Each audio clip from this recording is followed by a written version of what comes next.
नमस्कार दोस्तों, हम आज आप लोगों को एक हंसी मजाक वाली गीत सुनाने जा रहे हैं। तो अगर हंसी मजाक वाली गीत आप लोगों को पसंद आए तो लाइक ज़रूर करना और अपने दोस्तों से शेयर करना ताकि वो भी इस गीत को सुन सकें।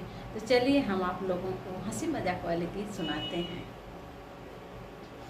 समधन के आइल बूढ़ापा दगा दे गइल जवानी, समधिन के आइल बूढ़ापा दगा दे गइल जवानी, समधिन के आइल बूढ़ापा दगा दे गइल जवानी। पहला बूढ़ापा आँखों पे आया, पहला बूढ़ापा आँखों पे आया, चश्मे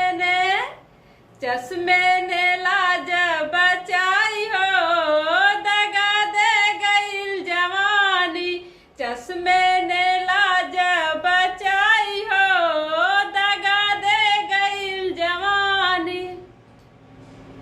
समधिन के आइल बूढ़ापा दगा दे गइल जवानी, समधिन के आइल बूढ़ापा दगा दे गइल जवानी। दूसरा बूढ़ापा गालों पे आया, दूसरा बूढ़ापा गालों पे आया, मसाज ने लाज बचाई हो दगा दे गइल जवानी, मसाज ने लाज बचाई हो दगा दे गइल जवानी। समधिन के आइल बूढ़ापा दगा दे गइल जवानी, समधिन के आइल बूढ़ापा दगा दे गइल जवानी।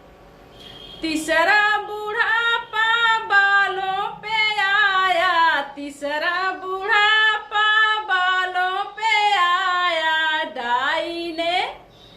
राई ने लाज बचाई हो दगा दे गइल जवानी, डाई ने लाज बचाई हो दगा दे गइल जवानी। समधिन के आइल बूढ़ापा दगा दे गइल जवानी, समधिन के आइल बूढ़ापा दगा दे गइल जवानी। चौथा बूढ़ापा दांतों पे आया, चौथा बूढ़ापा दांतों पे आया, डॉक्टर ने लाज बचाई हो दगा दे गइल जवानी, डॉक्टर ने लाज बचाई हो दगा दे गइल जवानी। समधिन के आइल बूढ़ापा दगा दे गइल जवानी, समधिन के आइल बूढ़ापा दगा दे गइल जवानी। दोस्तों, हंसी मजाक वाली गीत कैसी लगी कमेंट करके हमें जरूर बताइएगा। फिर मिलेंगे अगली गीत में, तब तक के लिए नमस्कार।